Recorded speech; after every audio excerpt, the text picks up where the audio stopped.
Hello and welcome back, my dear students, to your English class. I wish you be fine and healthy. Welcome back. Let's start our today's lecture with the name of Allah, who is the most merciful, the most compassionate, and the most almighty. Today we are going to study the second lesson of Unit 11, and this lesson is in your grade 9 English book, page 114 to 115. So open your books. Let's start our today's lecture. ګرانو زده کوونکو تاسو ټولو ته ښه راغلاست وایم. په دې هیله چې ښه واوسئ، د ژوند چارې په ښه ډول باندې پر مخ لاړ شي. د نن ورځې لوست هم د سختن تعالی په نامه باندې پیلوو. نن ورځ موږ دوهم لوست د یوولسم څپرکي ستاسو د نهم ټولګي د انګلیسي د مضمون لولو. دغه لوست هم ستاسو د انګلیسي مضمون د نهم ټولګي په 114 نه تر 115 پاڼه کې دی. تاسو هم کتابونه خلاص کړئ، 114 پاڼه راواړوئ. راځئ چې دغه لوست ولولو. But it will be very good to have a short look to the previous lecture before to start our today's lecture. Our previous lecture was Unit 11, Lesson 1, Part 2, and there we have studied about 3 sections: grammar, listening, mountain story words, and at the end you had a homework too, so I wish you did your homework. ګرانو زده کوونکو دا به هم غوره وي چې تیر لوست ده یوه کتنه وکړو. په تیر لوست کې موږ 3 برخې ولوستلې چې د ګرامر برخه وه، د پښوی برخه، د listening د اوریدلو برخه، او د غره د داستان لغات ول. هلته موږ story of mountain story هم ولوسته، mountain story د غره کیسه هم ولوستله چې د هغه لغات هم موږ راښکلي ول. بیا کورنۍ دنده مو هم درلودله، هیلهمند یم چې هغه مو ترسره کړې وي.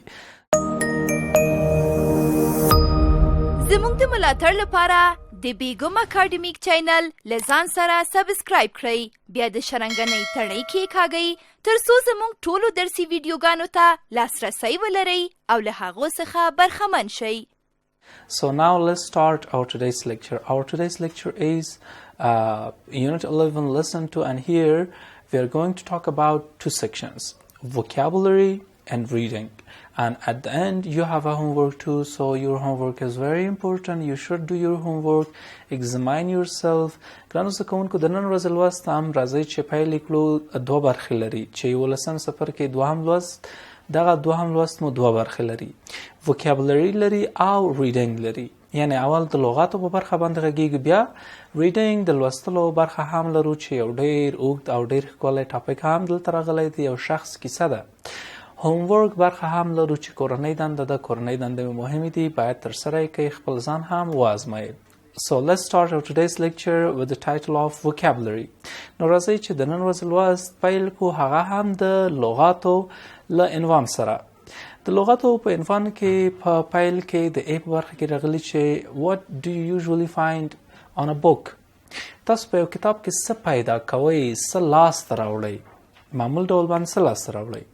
بیا تاسو ویلي چې write the letters in the boxes below. دغه کلمې هم چې دي ولیکئ چې دا کلمې A دی، B دی، C دی، D دی، همداسې تر J پورې. A کې ویلي front cover. front cover د مخې پاڼه یا د مخې پوښ د کتاب، هغه اولنی پوښ د مخې پوښ دی front cover وایي. title هم عنوان ته د کتاب وایي، او back cover شاتنی مخ دی، یعنی یو سټ دی یو مخ ده، د سټ پوښ دی back cover وایي. table of content هم د عنوانونو لست دی چې هغه هم معمولا د کتاب په پیلیزو پاڼو کې وي. illustration هم انځورونو ته وایي. او revised by چې دی هغه چا لخوا چې کتل شوی وي. نو ګرانو زده کوونکو دلته دغه انځور هم تاسو ته درکړی، یو نه تر 2 پورې شمیرې دي. دغه شمیرو کې مختلف ځایونه تاسو ته په نښه کړي دي. اولې موږ ته دغه کلمې هم شروع کړي دي، دغه فرنٹ کور، ټایټل، authors هم لیکونکي ته وایي. بیک کور دغه کلمې چې دي دغه انځور کې موږ هغه حروف مچ کوو، ورته والی ورکوو. مثلا لومړی شمیره کې تاسو ګورئ د کتاب سټ ده، یعنی د کتاب شا ده. نو کتاب شاته بیک کور وایي. راوړو دلته د ډي حرف ږدو. مثلا 2 شمیرې ته تاسو وګورئ، 2 شمیرې کې د کتاب مخ ده، د کتاب مخ ته نو فرنٹ کور وایي. دلته ږدو د ای توری چې له همغه جدول سره مچ وکړي. 3 شمیرې ته هم راځو، عکسونه دي، عکسونو ته یې illustration ویلې، نو دلته هم د اف توری ږدو. څلورمه شمېرې ته هم راځو. په څلورمه شمېره کې تاسو ګورئ چې عنوان ته اشاره کړې ده. نو عنوان ته څه شی ویلی؟ exactly title. نو دلته هم بي توری څلورمه شمېرې تر څنګ. پنځمه شمېرې ته راځو. پنځمه شمېره کې هلته دا بای برنارد یعنی برنارد لیکلی ده. برنارد آثور د لیکونکی ده. نو دلته هم آثور سی ده. سی هم ږدو دلته.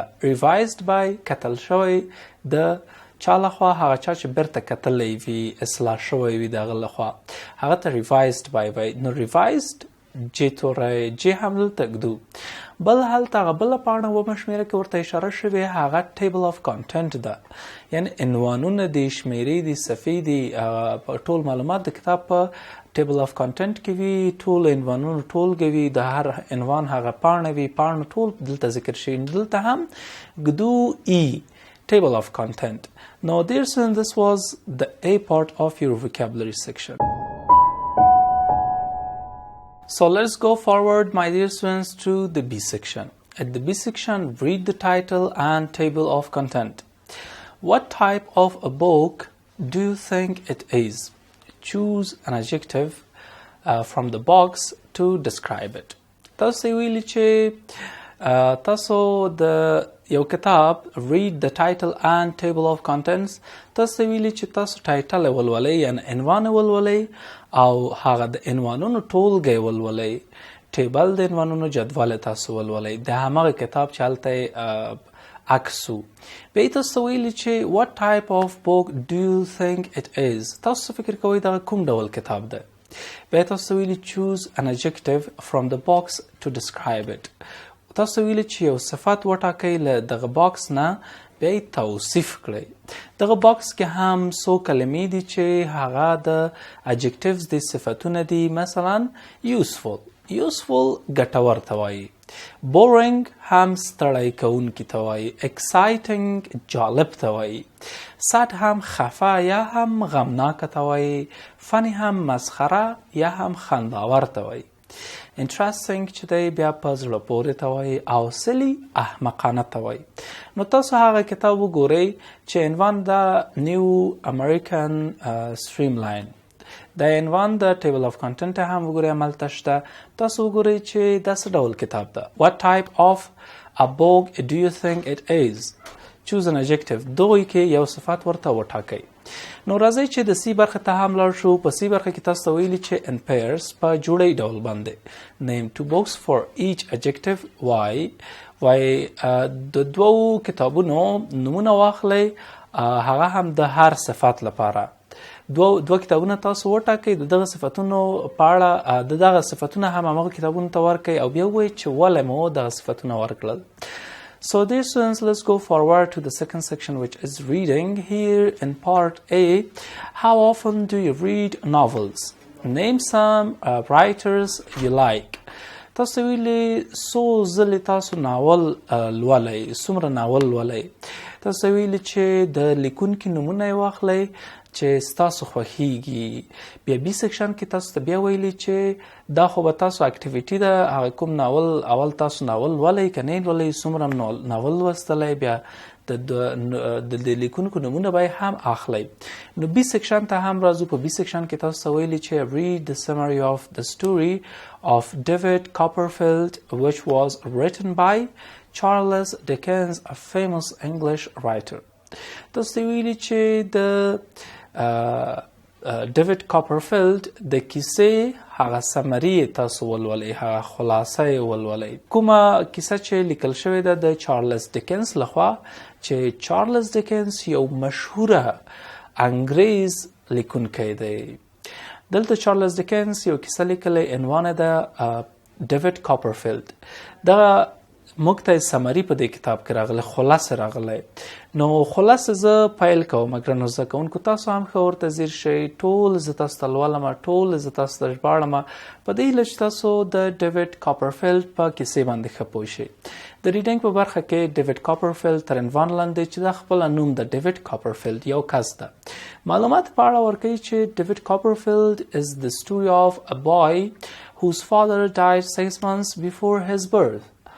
وای ډیوډ کاپرفیلډ د هغه هلک کیسه ده د کوم هلک کیسه چې د مخکې له دنه چې د نړۍ ته راشي 6 میاشتې وړاندې پلار مړ شوی دی. At first, David lived happily with his mother and his beloved housekeeper, Peggy. په لومړیو کې ډیوډ کاپر چې و کاپرفیلد د ډیوډ ژوند کول خپل مور او د دوی په زړه پورې محبوب ساتونکي د کور سره چې پیګوټي نومیده د له خپل مور سره او پیګوټي سره ژوند کو. بیا راځي چې later David's mother married Edward Marston who was very cruel and used to beat David a lot.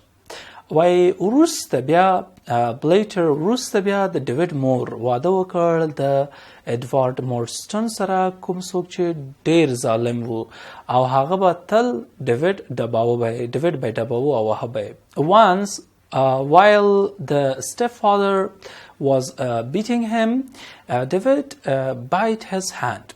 وای کله چې یو ځلې کله چې د ډیوډ دغه مایرني پلار دی وهه د هم دغه پلار لاس په غاښ باندې وچیچه.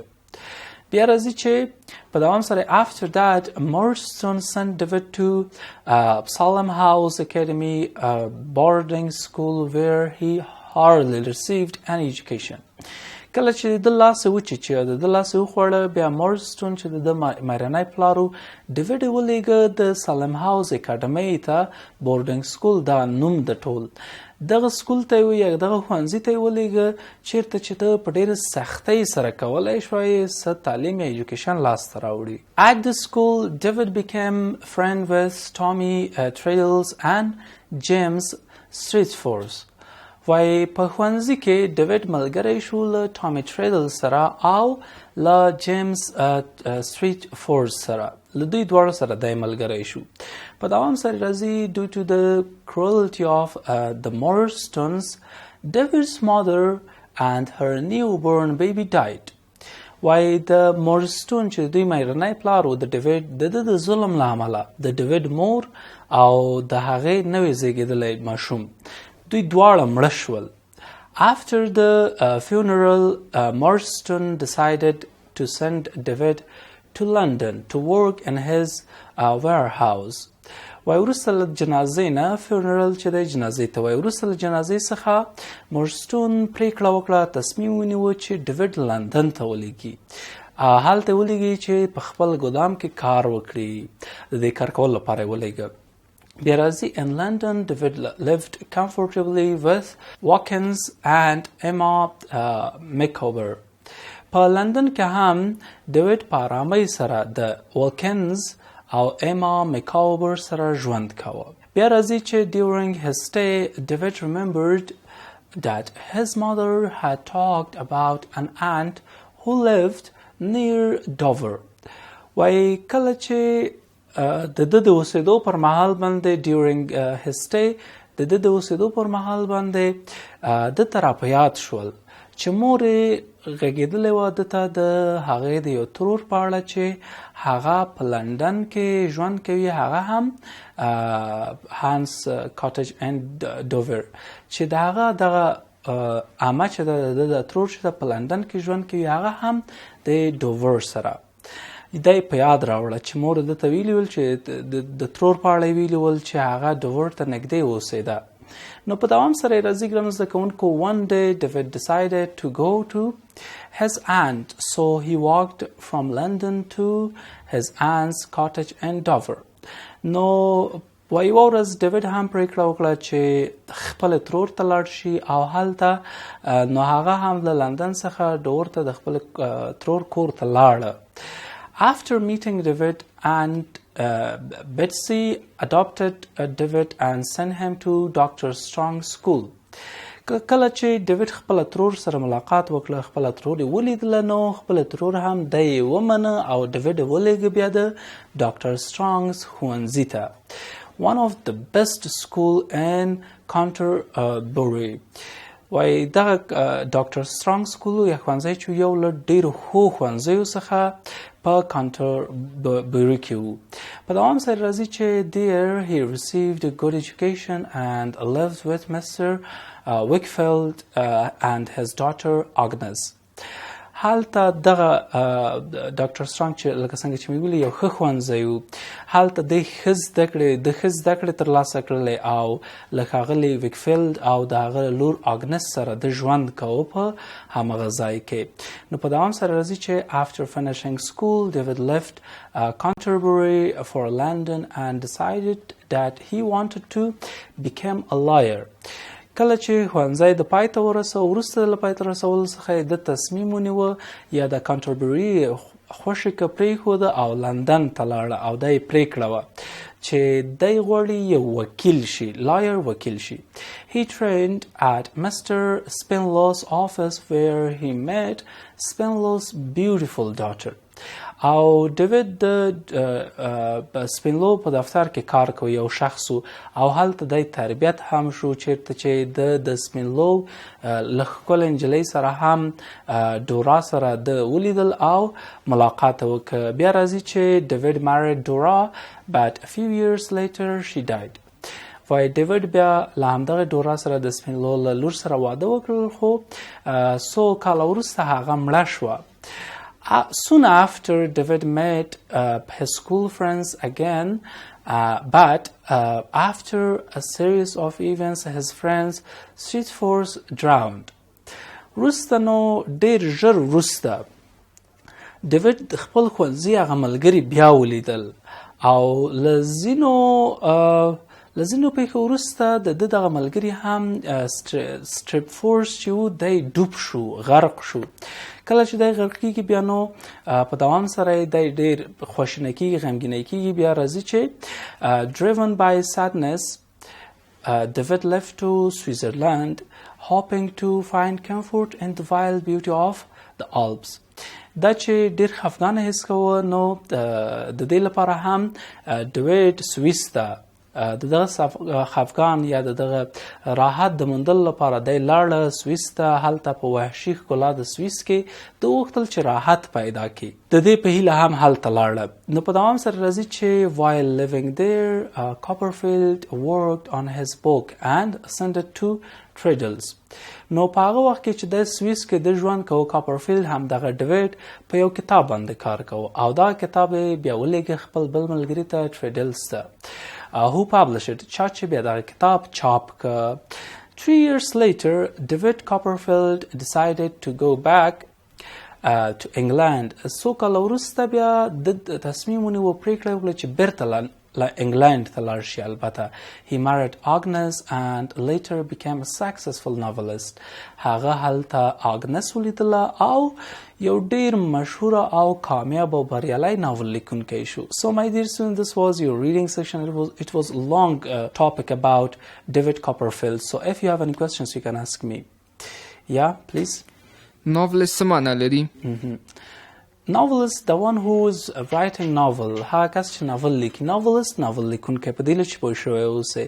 راځئ چې مخکې زه ګرانو زده کوونکو D section او E section د ریډینګ د برخې دا ستاسو کورنۍ دندې دي چې D section کې تاسو ته ویلي put the following events in order. دغه فعالیتونه په ترتیب سره ولیکئ یا تنظیم کړئ. او E section کې تاسو ویلي چې summarize the text.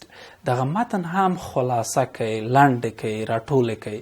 So this was your today's lecture. I wish you learned a lot. So at the end, take your homework, do your homework. تر دې چې بیا زه بل لوست تاسو ته وړاندې کوم. په بخښونکي څښتن تعالی مو سپارم. ښې چارې ولرئ. د خدای په امان. د بل درس د پیل وړاندې لنډه دمه اخلو.